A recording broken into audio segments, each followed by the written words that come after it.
bonjour Ismaël, Bonjour. bonjour à toutes et à tous. Donc en fait, je suis très heureuse aujourd'hui de reprendre ces conseils lecture, surtout en présence du metteur en scène et de l'acteur de Mohamed, que vous aurez l'occasion de découvrir en streaming dès jeudi.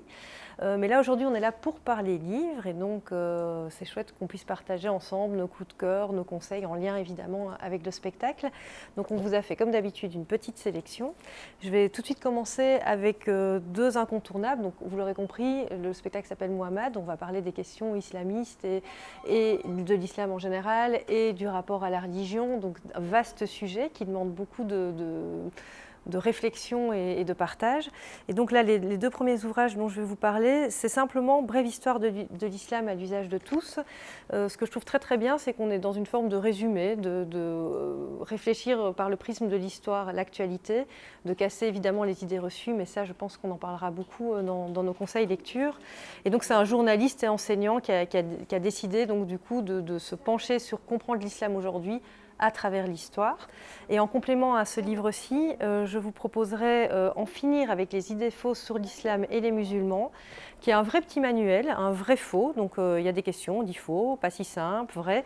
Et ce qui est très très bien, alors là c'est vraiment l'outil parfait pour les discussions autour du sujet, parce que ça casse les idées reçues évidemment, et surtout ça met en regard le fait qu'on puisse parfois projeter et connaître les choses, alors qu'en fait pas du tout. Et surtout c'est un petit ouvrage très facile d'accès avec plein de petites questions et je vous conseille vivement parce qu'on est vraiment dans quelque chose pour tous, adressé à tous. Donc ça, c'était mes deux premiers conseils, mais Ismaël en a d'autres. Oui, alors moi, j'ai ce petit livre que je trouve sublime qui s'appelle La plus précieuse des marchandises, qui est de Jean-Claude Grimbert. Alors, ça n'a rien à voir avec l'islam, hein, ni avec ces questions dont on a parlé, quoique ça parle d'antisémitisme, ça parle de rejet. Et ce que j'ai trouvé fascinant dans ce bouquin, c'est qu'il en parle à travers un conte, donc l'histoire d'un bûcheron et son épouse perdus dans une forêt quelque part dans des pays de l'Est, qui un jour font une demande en haut en disant voilà, on aimerait bien avoir un petit enfant. Et il y a une marchandise qui est jetée d'un train et c'est un bébé. Et donc il l'adopte et bon, je ne vous raconte pas toute l'histoire. Et ce livre est sublime. Comment parler de la Shoah, comment parler de ces moments d'une horreur sans nom, avec un conte qui est quand même assez lumineux. Voilà. Ah, j'en ai encore un autre. Ok, d'accord, mais c'est toi. Alors, on revient aux Arabes, hein, quand même. Tout nous ramène aux Arabes. Alors, l'Arabe pour tous, ce livre, je suis tombé dessus un peu par hasard. J'avais lu un article dans Le Monde. L'auteur Nabil Wakim est journaliste pour le journal Le Monde. Alors, rien à voir avec les questions arabes, mais il est journaliste et lui, il explique son rapport à l'arabe. C'est assez fascinant. Il est d'origine libanaise, il est né, il a grandi en France. Et il explique son rapport à l'arabe, comment ça a toujours été une espèce de langue, en fait, que ses parents ont d'abord essayé de cacher, parce qu'il fallait parler français. C'était un peu la langue de l'immigré, la langue un peu du pauvre, on va dire. Et en plus, pour pas aider, il n'est pas musulman, lui, il est chrétien. Comme beaucoup de Libanais. Et du coup, les seuls endroits où on pouvait aller apprendre l'arabe à l'époque, quand on était en France, dans les mosquées. Ce qui était un peu paradoxal pour un chrétien. C'est un livre avec beaucoup d'humanité, un livre avec beaucoup de sensibilité. Et surtout, ça donne beaucoup de clés pour comprendre un peu ces parcours migratoires, ces gens qui essayent de ne pas effacer la langue de leur origine. Il interviewe beaucoup de gens. Il interviewe des personnes comme Rachida Dati, Najat Vallaud-Belkacem, enfin des gens qui ont eu ce rapport un peu très spécial à la langue arabe en étant d'origine étrangère dans un pays dont l'arabe n'est pas la langue. Voilà, l'arabe pour tous. Alors ici, j'ai deux autres ouvrages qui sont assez complémentaires. Donc, il y en a un qui s'appelle « Pourquoi lire les philosophes arabes, l'héritage oublié ?» Et donc, ce qui est vraiment intéressant, on est toujours dans cette histoire d'aller-retour entre passé et présent. Et donc, c'est comment lire les philosophes donc, arabes médiévaux avec l'œil de philosophes contemporains. Et grosso modo, c'est trouver des affinités avec les méthodes, les doctrines, et comment réinscrire ça dans l'histoire, le patrimoine. Et donc, c'est un ouvrage peut-être un peu plus pointu, mais qui est très intéressant sur le rapport à la vérité. Donc, de se dire tout d'un coup d'où sortent aussi nos cultures multiples et comment en fait redonner une forme de valorisation à ces philosophes oubliés. Donc voilà, tout ça est c'est comment rejoindre le contemporain encore une fois en réfléchissant, en regardant ailleurs. Alors ici, c'est un peu mon coup de cœur, c'est mon collègue Samir qui m'avait conseillé cet ouvrage. Donc c'est Féminisme islamique. Donc on pourrait se dire oulala, mais en fait ce n'est pas du tout, c'est absolument impossible. C'est des choses en opposition totale, deux sujets d'actualité forts mais qui n'ont rien à voir l'un avec les autres. Et en fait, c'est en dehors du fait que le titre est un peu surprenant, c'est comment en fait les femmes musulmanes ont le droit aussi de se réapproprier. Et ce n'est pas parce qu'on a une croyance qu'on ne peut pas être féministe.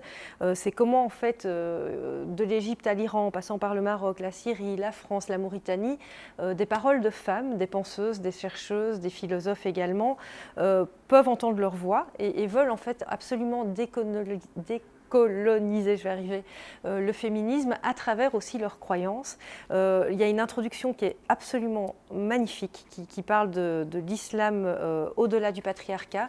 Rien que pour ça, il faut absolument lire cet ouvrage, parce qu'on est vraiment dans une vraie réflexion d'ici maintenant, réappropriée par les femmes, et c'est vraiment, vraiment un ouvrage que je trouve fort à mettre dans toutes les mains, les hommes, les femmes, les plus jeunes, les plus âgés, parce qu'il crée une forme de friction et pose des vraies questions, et surtout, comment dire, amène une autre ouverture d'esprit sur les questions d'islam et de croyances.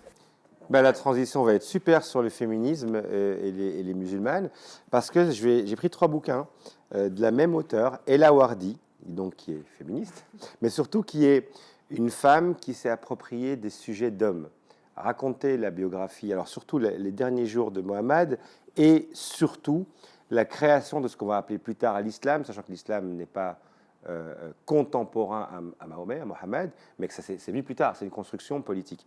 Et donc, sous forme de plusieurs ouvrages écrits un peu comme une enquête, elle joue un peu le rôle du flic, de l'inspecteur qui cherche des indices et des traces. Elle nous raconte les derniers jours de Mohammed qui sont superbes.